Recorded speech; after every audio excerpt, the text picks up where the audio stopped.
Thanks, part two. That looked like about 20 minutes, so I think you might have an hour or so ahead of you. The lighting looks weird when I'm in there, kind of grayed out. I'm not sure what to do with that. Okay, engagement.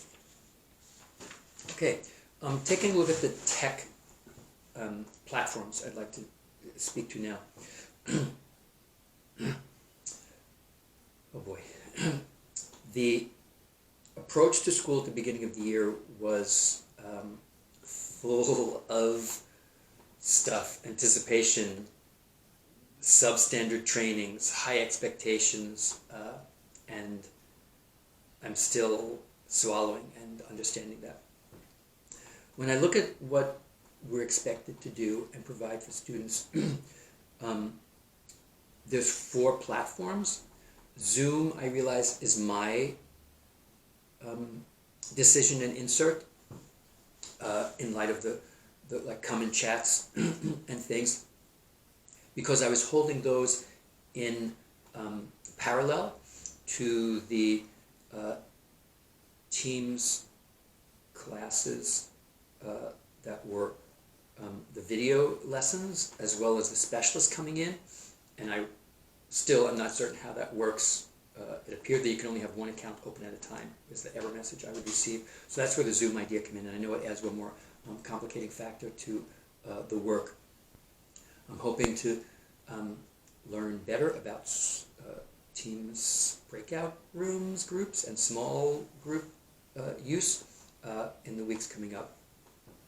But the 4 platforms we're expected to be working with students are Teams, Zoom of my own choice, Seesaw, and Amplify.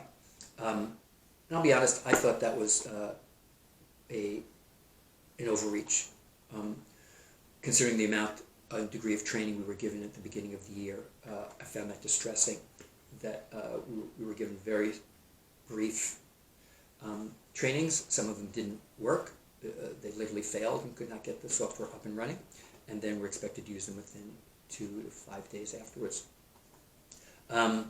For cognitive and self-respect reasons, I just focused on Teams, and then Zoom as a backup. I think we are at a secure place with the kids and students and my use of Teams. I'm going to continue to explore its facets of the program software that the district has purchased. It's not the same as what's out in corporate world. We have learned over time. And so that is coming. I'm going to respect the fact that I'm a human being who does X amount and will continue to learn, while also shutting the door on the stuff that I will do for. Amplify is the science curriculum platform in use that I'm aiming to implement within reason. My hesitation with some of these, but the extended platforms is I was not rolling them all out at once and having kids float back and forth between this is a Seesaw lesson, this is a Teams lesson, and what about the science pieces coming in? I believe that I have and can modify instruction and its delivery via Teams primarily, without those two having been engaged in the last few months. That's just I'm taking it as dictatorial and executive decision. The Amplify training was exceptional, but introducing on the platform seemed ridiculous in plain English, but it seemed unwarranted at the time. Take that back. Erase that. And so science is coming with the gentle introduction of Amplify's tools, just saying. Seesaw, I took many hours of Seesaw trainings over the summer on my own time to be ready for Seesaw's rollout, and then more when the school year began. I'm doing a bit of self-study on it now to understand it even better. My belief system, that I hope will be verified, is it's a platform for distribution of lessons and materials that are not conducted live. So a teacher can construct a library full of activities that students can then go to on their own terms and time. And so I'm working through that and have begun refresher of my self-study to be prepared to lay that out. But if you've been dabbling in there looking for me, I'm not there. Bryant is engaged in that. Upper classes are. K-team has my general understanding is that we're not there because we're seeing the value of live. I do understand its use, function, and purpose. I'm just not there on its application to us. So just as a general explanation around setting my timer. My general explanation around its immediate use. Philosophically, my thinking is the relationship that I should be having with my kinder kids is based upon a living person speaking, succeeding, and flubbing in front of them, and to be heard and identified and spoken to as if we were in the same room together, which is how I approach each day. Those 3 hours are precious in that it's our time to be us with each other live in the same time zone, in the same community. Seesaw is a different format for greater and different development. I see its powers around differentiation. I really do see it coming. But that has been my focus, was thinking I could program kids into 15 Seesaw lessons a day and get their work returned to me. That's a good conduit that Seesaw does allow the return to work. But if it's not what I'm teaching, but what somebody else created and I'm borrowing from that library, or a document I've presented out, the live demo, as I understand it, is not there. To me, that was a version of school that I wasn't prepared to subscribe to. So I'm not contesting the directives that I receive from above, but I believe that Teams 3 hours live has brought our kids to the place where that engagement is the level that it's at. And so I feel pleased and proud of their work and my development, along with Mr. Silverman's cooperation, to be where we are. I welcome feedback that you'll have opportunity to provide in the survey, but when it's in context for where we are with the tech stuff. I'm removing the tech page and I'm putting up the schedule page for those of you who are cleaning in the kitchen or preparing meals. The schedule. As mentioned, we started out with a 2-hour schedule. Fortunately, that through great administrative leadership at Bryant and flexibility on the levels above that, we could create something of our own best design. K-Team worked together on having a generally uniform schedule along with the tools that I was providing, and rolled that out for that 2-hour block. It was good. It was okay.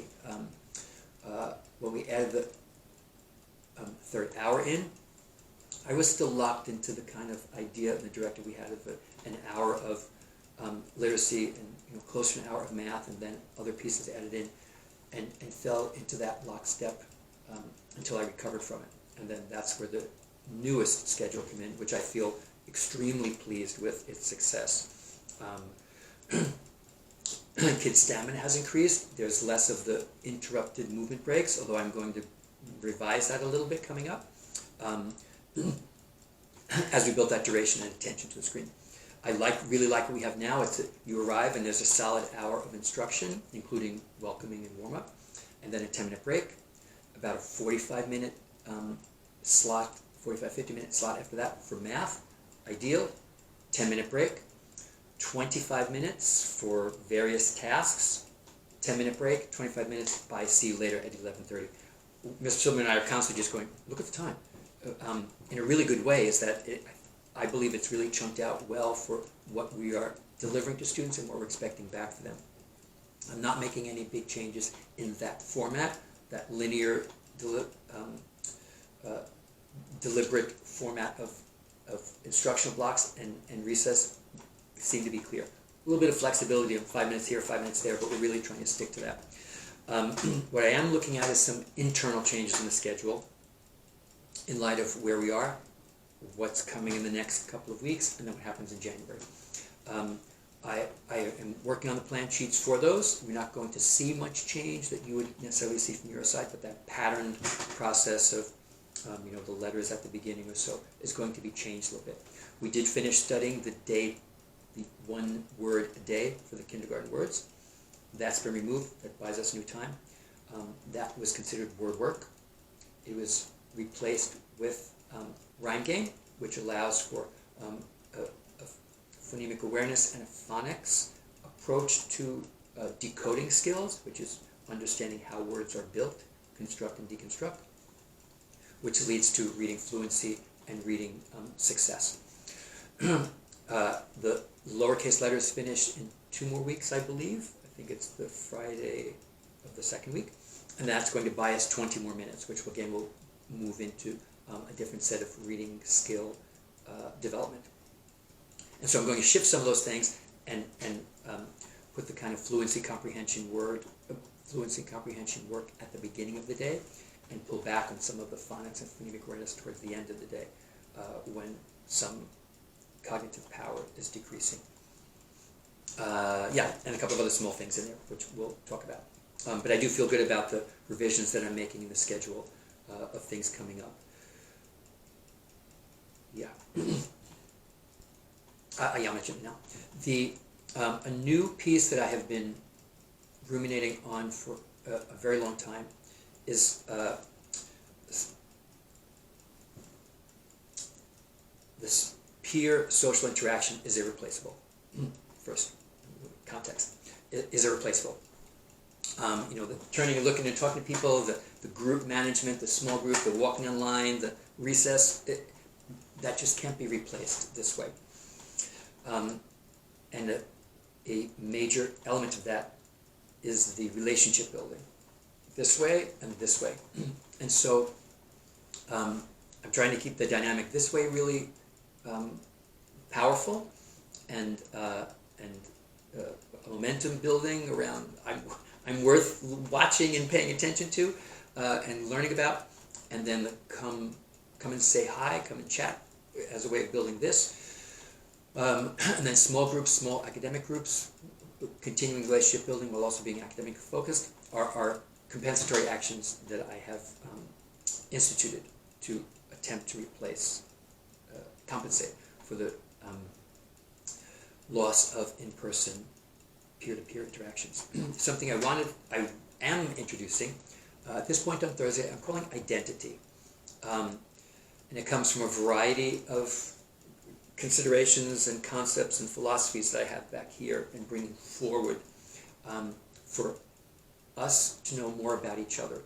We're missing the informal contact of, oh, you like pirates too? That would happen in class or at free time or through whisperings during a read aloud, the recess games. And so having a targeted time on Thursdays where we would do identity work. Parenthetically on the side, it's like a show and tell. I've always identified show and tell as a preschool task. All due respect to preschool and their fabulous instructors. In kindergarten, I used to call it sharing. So it's kind of this reveal. Show and tell feels a little more egocentric. Sharing, to me, that term has been, it reinforces behavior I want to see in class, but it also is the personal reveal idea of sharing. I feel trusting of you to tell you this. And so upping that a little bit more, I'm calling it identity. And on the December calendar, you'll see the themes we'll have with the idea of over weeks and weeks of time, that community that falls in almost naturally in place in person can be instead constructed via this route that we have. And so there's a theme each week. You'll see it in advance on the monthly calendar so students can be thinking and talking about it. And then we will have it on Thursdays. Moving it towards the end of the week, thinking as momentum might be kind of wavering, there's something to look forward to on Thursdays, and that's I'm bringing something to show my classmates. And so, if I remember correctly, the ones I just programmed are, the first one is a stuffy, and then there's something from your shelf, whatever shelf you want to bring it from, a book, a souvenir treasure, a trip memento, and then that students would then reveal that. And then I forget what the third one is already. And so I would ask that you ask your student to spend a little bit of time talking and practicing with you. We obviously won't have time for 4 and 5 minute lengthy descriptions. While it may feel good to that student, it's not going to feel good to 20 people waiting their turn and getting into the incredible granular nature of that object. I will send some guidelines about that. Thinking 1 to 2 minutes, that's plenty. That's 40 minutes right there. We won't do it all in one sitting. We'll do it in blocks over time during the day. But something important, quick, and it could be, this is my stuffy Barry. He's an elephant my grandma gave me.